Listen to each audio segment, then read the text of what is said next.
Om Swastiastu. Perkenalkan, nama saya Iko Manggus Grosena. Saat ini saya akan menjelaskan tentang PowerPoint pengembangan pribadi konselor terkait RPBK klasikal, memahami inteligensi dan memahami potensi diri, yang diampu oleh Profesor Dr. Ketut Darsana MPD Cons. Berikut PowerPoint yang akan saya jelaskan kepada siswa saya terkait bagaimana mengetahui potensi dan bakat siswa itu sendiri.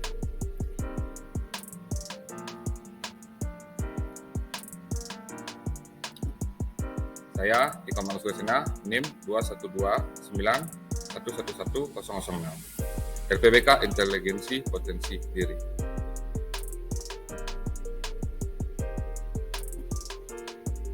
Selamat pagi anak-anak, apa kabarnya?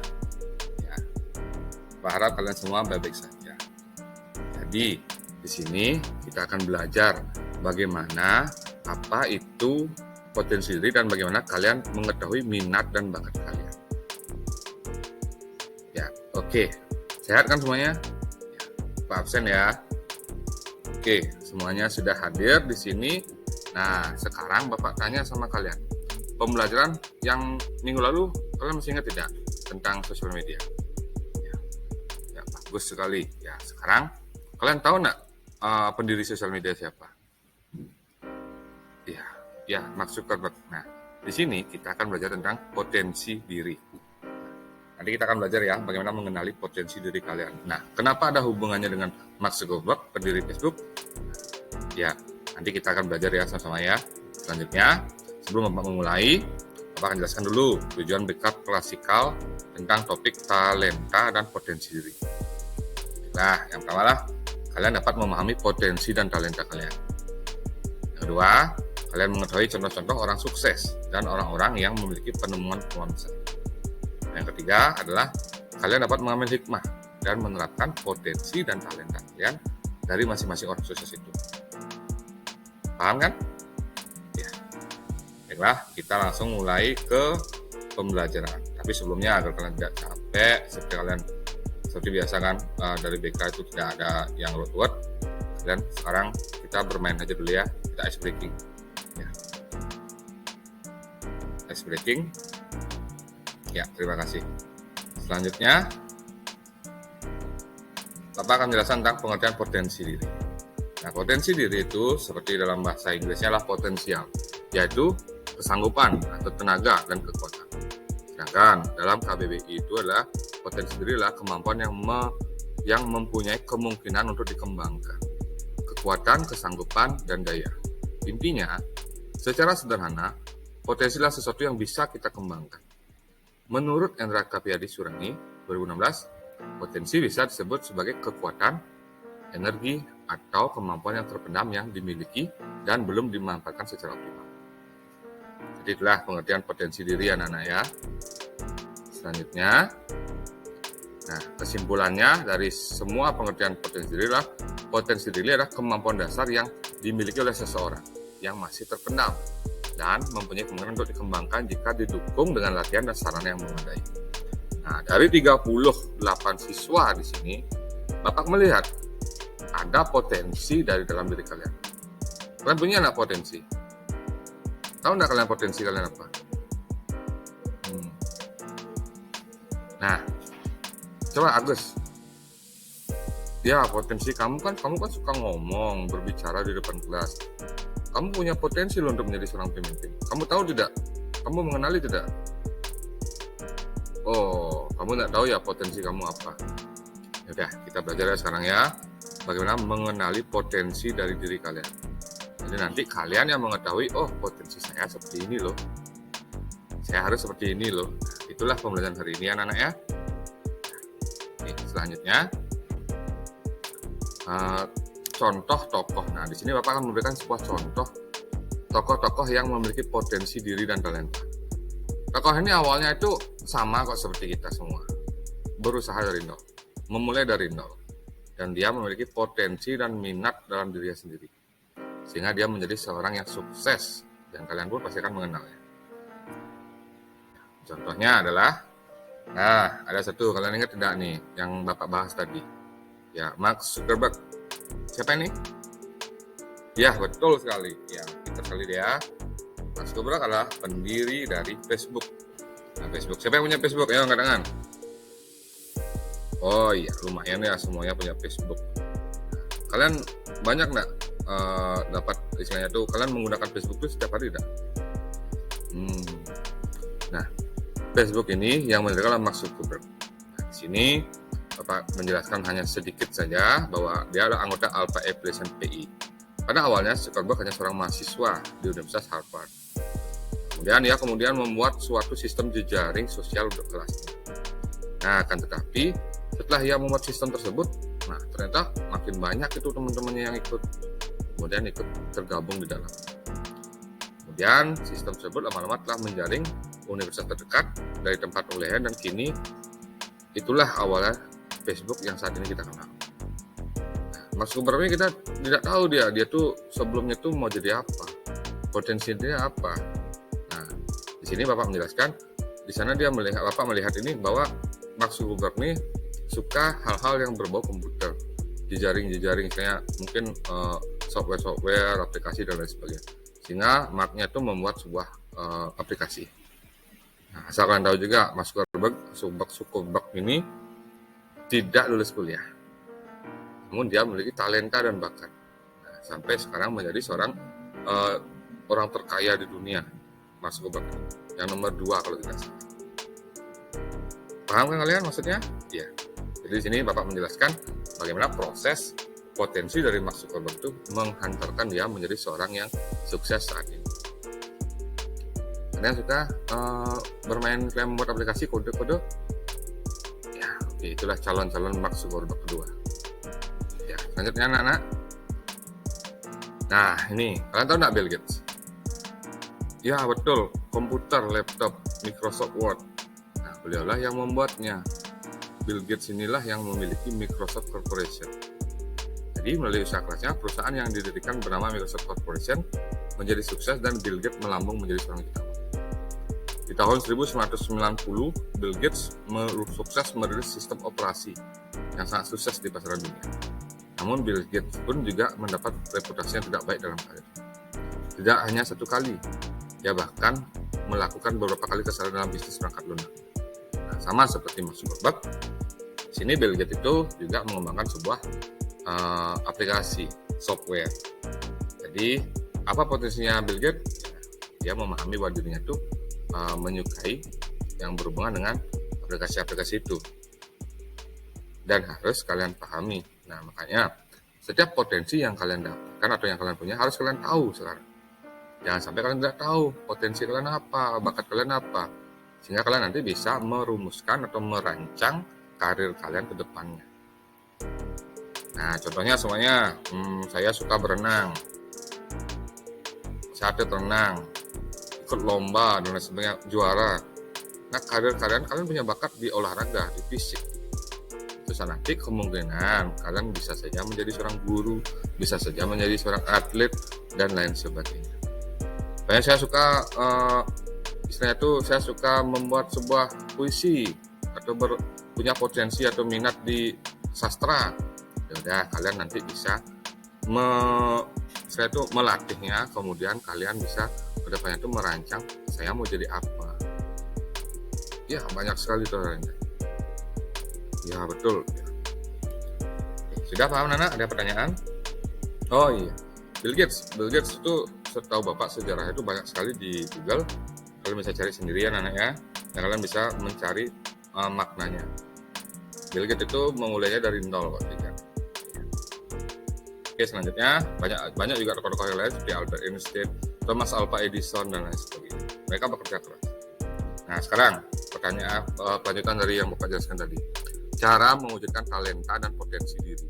Gimana ya caranya? Paham nggak kalian? Nah, di sinilah ada 3 cara. 1, kenali dirinya kalian. Nah, Pak, saya nggak kenal sama diri saya sendiri. Ya udah, bagaimana caranya? Ya, mengenali diri dengan menggunakan alat tes minat dan bakat serta tes IQ. Ya, ada itu tes IQ, sehingga kalian tahu IQ kalian berapa, minat kalian apa, dan kalian kedepannya akan keinginan itu menjadi apa, itu ada itu dalam tes minat dan bakat atau disebut juga tes IQ. Walaupun usaha juga yang berperan penting, namun kalian sudah tahu minat dan bakat kalian apa, sehingga kalian bisa menata itu ke depan. Ada yang pernah tes minat IQ? Oh, tidak ada ya. Tidak. Oh, tes minat dan IQ ya. Oh ya, terima kasih pertanyaannya Gede. Tes minat dan IQ itu tidak sembarangan orang bisa membuatnya. Apa pun tidak bisa. Namun tes minat dan IQ bisa dilaksanakan oleh lembaga yang kredibel. Jadi nanti kalau kalian ingin atau sekolah ini nanti membuat tes IQ, kalian bisa ikut dan kalian harus menjawab semua soal. Nanti kalian akan mendapatkan IQ kalian berapa, minat kalian ke depannya apa, dan lain sebagainya. Akan terlihat di sana. Contohnya, minat kalian, umpamanya kalian bagus di IPA, ya ke depannya kalian coba cari. Mungkin ke dokter, perawat, dan lain sebagainya. Sebenarnya bagusnya kalian di sastra, atau gaya bicaranya kalian bagus, dan nanti kalian bisa lanjutkan ke mana saja. Mungkin kalian calon pemimpin masa depan. Jadi di sanalah tes minat dan IQ itu sangat penting untuk kalian ketahui, agar kalian paham minat kalian itu tuh kemana nanti dan bagaimana penilaian diri kalian kepada diri kalian sendiri. Paham anak? Oh, tes IQ ya. Kalau tes IQ itu sebenarnya pertanyaannya tuh nanti ada tuh tes pertanyaan, banyak sekali pertanyaan dalam 1 jam. Kalian menjawab itu semua dengan jujur, jangan nyontek, karena diberikan waktu hanya beberapa menit. Nanti kalian menjawab itu nanti kelihatan nilai kalian nanti ke depan. Ya, kenapa? Untuk tes IQ ya bayarnya berapa? Bapak sih kurang paham ya. Nanti dah dari sekolah yang akan Bapak tanyakan dulu, apakah nanti tes IQ-nya bisa tidak lakukan atau bagaimana. Tertarik ya kalian? Ya, siap. Nanti tes IQ ini juga akan Bapak pakai untuk merancang pelayanan untuk kalian. Oke, lanjut ya anak-anaknya ya. Mengembangkan potensi. Nah, itu kedua, cara mewujudkannya lah mengikuti ekstrakurikuler sekolah dan les di luar sekolah serta training atau seminar. Nah, seperti Bapak jelaskan tadi, kalau kalian suka berenang, ya udah kalian ikut lomba-lomba, ekstrakurikuler berenang dan ikuti kegiatan-kegiatannya. Kalau kalian suka sastra atau kalian suka menulis atau membaca, ya ikuti ekstrakurikuler membaca atau menulis atau membuat teks puisi dan sebagainya. Kalau kalian semuanya suka dengan kesehatan, yaudah kalian ikut ke SKKS PAN, PMR dan lain sebagainya. Karena juga kalian akan mengembangkan potensi kalian. Kalau kalian tahu potensi kalian di mana. Nah, yang terakhir adalah berdiskusi dengan orang terdekat. Nah, diskusi orang terdekat ini maksudnya salah satunya adalah orang tua kalian. Kalian harus berdiskusi dengan orang tua kalian sehingga kalian paham bahwa minat saya seperti ini, agar tidak ada istilahnya itu kalian suka masak-memasak kata boga, namun orang tua kalian memaksa kalian ke jurusan kedokteran. Nah, itulah kalian harus berdiskusi dengan orang tua kalian. Dan yang kedua, kalian boleh berdiskusi dengan Bapak selaku guru BK tentang bagaimana merancang karir kalian ke depan. Jadi untuk memasukkan dalam mengembangkan potensi yang kalian miliki. Kalau kalian sudah punya potensi, minat kalian ketahui, kalian bekerja di tempat yang kalian sukai dan sesuai dengan passion kalian, nah itu adalah impian dari semua orang. Apalagi kalian sampai berprestasi karena itu. Oke, selanjutnya, cara mewujudkan talenta dan potensi diri. Gimana ya cara mewujudkannya? Nah, pertama, berani mencoba. Nah, betul sekali, mencoba. Kalian mana tahu hasil kalau kalian tidak mencoba.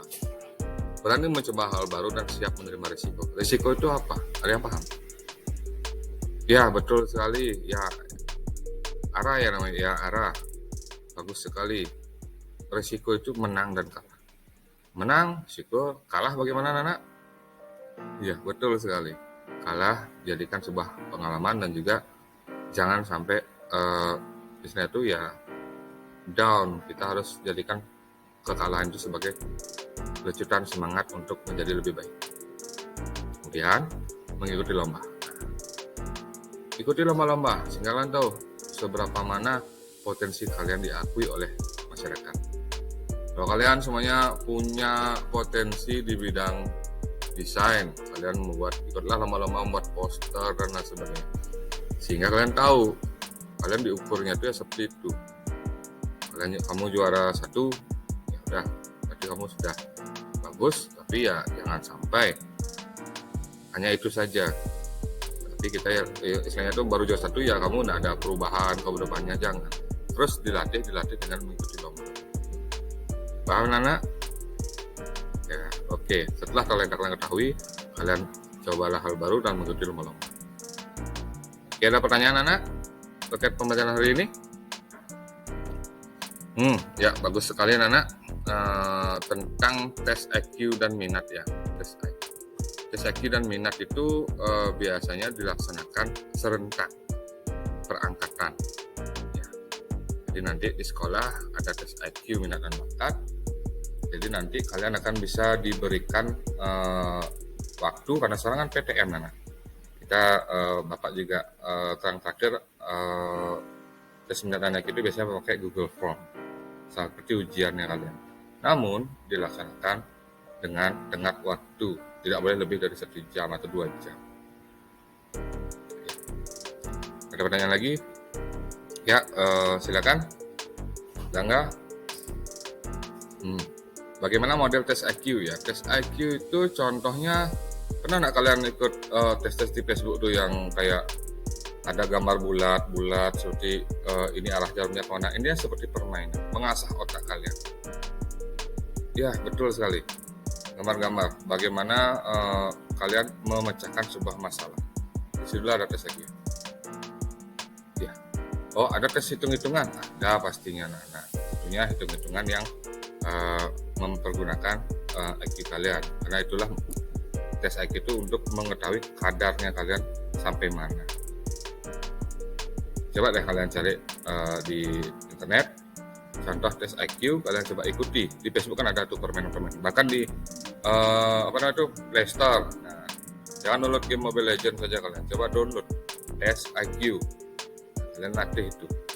Ya, yang teman anak ini yang cewek juga jangan tiktokan aja terus. Coba tes IQ kalian sampai mana IQ kalian itu, bakat kalian kemana, seperti itu. Ya, ada lagi anak? Ya, terima kasih ya. Jadi tes hari inilah tentang potensi dan minat. Kemudian yang kita pelajari bagaimana mengetahui minat dan potensi kalian. Seperti yang Bapak jelaskan tadi, ada tes minat dan bakat, tes IQ, kemudian bagaimana prosesnya untuk mengembangkan itu sudah Bapak jelaskan. Jadi nanti kita akan membahas ini ke depannya. Di minggu depan kita akan membahas tentang ini lagi ya, bagaimana mengenali potensi kembali ya. Jadi tugasnya sekarang seperti ini. Coba deh kalian sekarang gali diri kalian sendiri. Minat kalian apa? Ya, tugasnya. Silakan dicatat. Tugas kalian adalah membuat pilihlah minat dan bakat kalian apa. Minat saya adalah ini, bakat saya adalah. Minggu depan kita bahas. Siap? Harus jujur, nggak boleh bohong. Minat saya bermain game, bakat saya juara gamer, atau bakat saya apa? Bebas. Oke? Nah, jadi sekarang anak, terima kasih atas partisipasinya. Pembelajaran hari ini Bapak sudahi. Ada pertanyaan? Nah, seperti biasa, Bapak akan share lembar evaluasi di grup WA-nya. Nanti kalian akan menilai Bapak selaku BK, dan jangan penilaiannya itu kalian ini Pak Burhani baik orangnya, kasih nilai bagus saja. Jangan seperti itu. Kalian menilai bagaimana pembelajaran hari ini. Apakah informasinya tersampaikan atau tidak? Apakah Bapak ramah atau tidak, dan lain sebagainya. Jujur ya anak-anak ya, karena kan itu tidak ada, Bapak tidak isi namanya. Jadi jangan sampai takut kalian memberikan nilai ke Bapak. Ada pertanyaan? Ya, baiklah, karena pembelajaran hari ini sudah berakhir. Sampai jumpa minggu depan. Kita akan melanjutkan topik potensi diri ini. Untuk kedepannya, Bapak harap kalian tetap semangat. Walaupun situasi kita daring, kita tetap belajar. Dan juga jangan lupa kalian harus jangan sampai miskomunikasi. Kalian harus berbicara antara satu teman dan lainnya. Oke, sampai jumpa di pertemuan terbatasnya nanti. PTM kita akan bertemu kembali mungkin di pertengahan bulan Januari. Siap. Oke. Terima kasih anak. Sampai jumpa.